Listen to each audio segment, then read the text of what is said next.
Canelo Alvarez is a cherry picker, and it's your fault, and it's my fault, and it was a collective effort. Guys, welcome to Fighters Rep, the only kickboxing promotion with a pro license as far as I know in the state of California, where we give you free fights, interviews, and commentary on the fight game from the mind of myself, the promoter. I'm putting the blame on Canelo Alvarez picking and choosing his opponents on us, on you, on me, on the fight culture. That includes the promoters, that includes fighters who've become promoters, that includes everybody involved. Now, the reason I bring this up is because, in case you guys haven't seen, Canelo Alvarez, it looks like, called up the WBC and told them, hey, I want to fight Avni Yildirim, the fighter from Turkey with 2 losses. If you guys remember him, he's the guy that got finished by Chris Eubank, I believe it was in 2017. A guy who's wholeheartedly unworthy of being in the ring against a guy like Canelo Alvarez. And a lot of people right now are up in arms. They're up in arms. They're saying, oh my goodness, boxing is doing it to us again. Canelo is cherry picking. He's been cherry picking since, a very long time. People are throwing out, names like Gennady Golovkin, who was aged for the second fight, although I thought that was a tough fight. People are saying, he didn't give Arslan de Lara another fight. If you ask me, he went up to the light heavyweight division. He fought a guy in Sergey Kovalev who was well over the hill. So people are calling out Canelo Alvarez. They're upset. They're offended.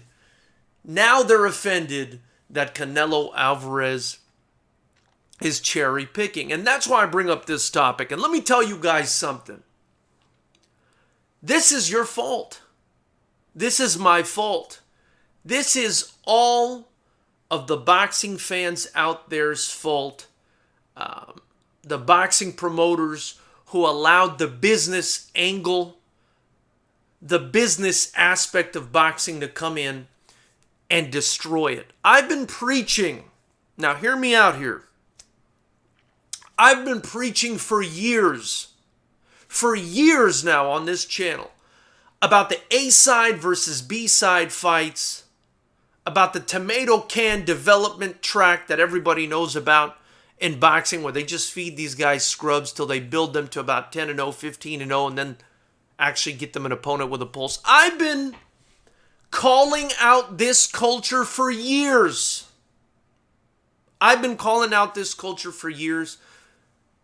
But I'm still taking the blame for it. And you got to take the blame for it too. You look over at the UFC, they don't have that culture.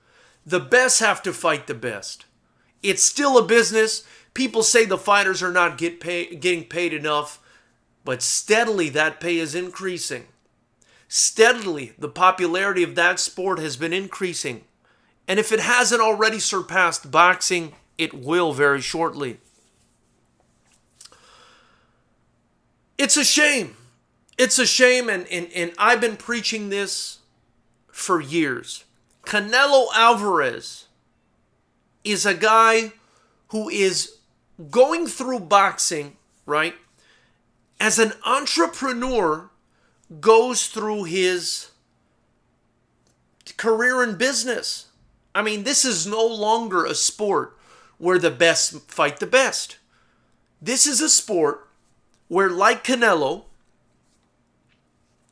and like Floyd Mayweather, if we're being honest, you fight guys to get your name out there at the beginning of your career. You build your name, right? After, at the beginning of your career, basically going through a bunch of tomato cans. You build your name. You steadily and slowly and safely and cautiously build yourself as a fighter, or are built as a fighter, rather, by your promoter and manager. And You finally get to a level, where you start fighting people with a pulse, people that may be competitive.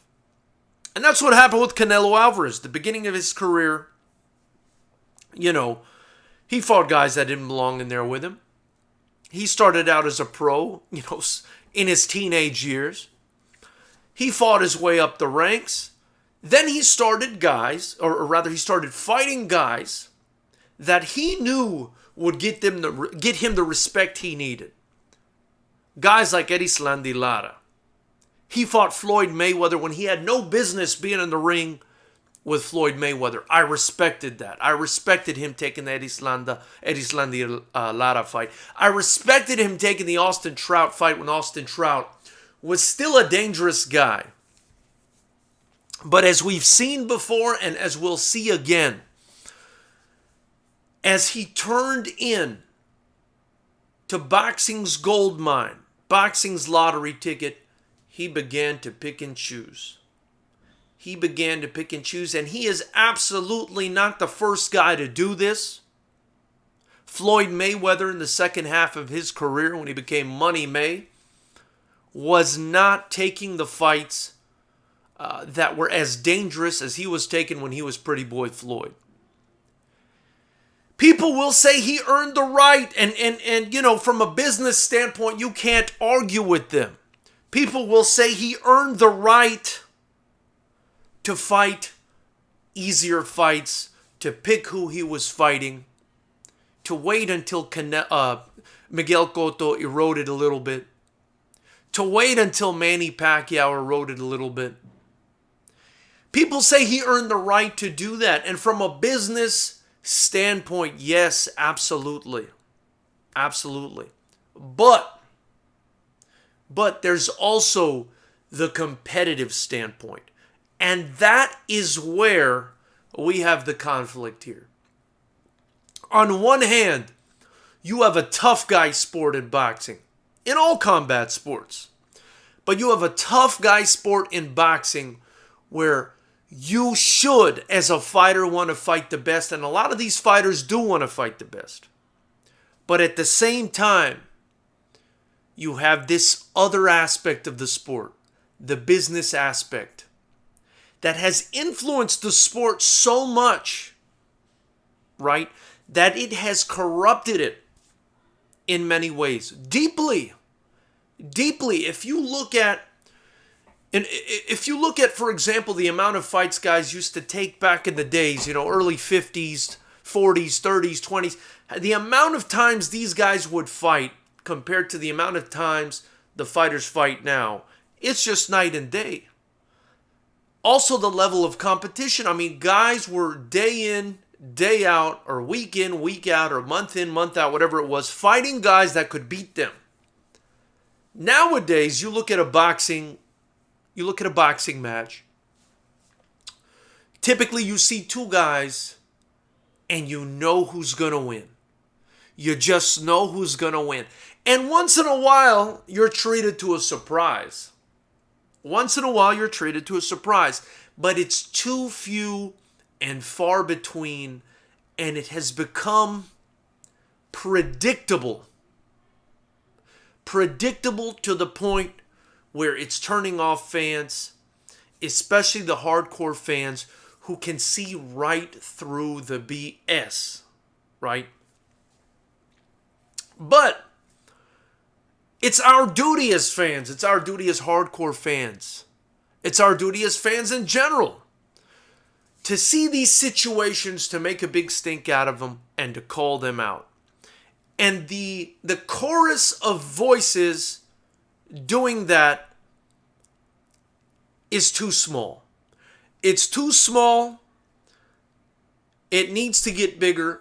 And it should have been bigger a long time ago, before the business aspect of boxing corrupted boxing to this point, where we do have these constant A-side versus B-side fights where we know exactly who's going to win. And where we have these guys being, put on a fast track to stardom fighting tomato cans. Listen, as a kickboxing promoter myself, I'm well aware of the corruption of boxing. I love boxing. It was my first love as far as combat sports go. And I'm aware of the corruption because as I decided to become a kickboxing promoter, because it's my favorite combat sport, I love the rules of engagement, I wanted to be sure never to go down that same route where the business aspect of the sport corrupts the spirit, the essence of the sport. And that's exactly what we have in Canelo wanting to fight a guy like Avni Yildirim and being able to cherry pick whoever he wants to fight at the end of his career. I want to espouse, to an extent, the same sort of culture that you see in the UFC, where the best guys fight the best guys and we determine who the best is. No confusion, no BS, no posturing, no lying to the fans, no turning the fans off, no killing the sport. Actually developing guys and having them go in there and compete, right? A culture where guys go in there and compete and the people can say, win or lose, man, that was a badass fight. That was a badass fight. So, knuckleheads, let me know if you agree. Let me know what your thoughts are on this culture that I've been preaching against so long. Let me know what you think about Canelo being able to cherry pick, his opponents. Let me know what your thoughts are on this topic. I'd love to hear them in the comments below. If you haven't already, hit the subscribe button below, the bell notification icon next to it. Join Knucklehead Nation. I look forward to talking to you guys again.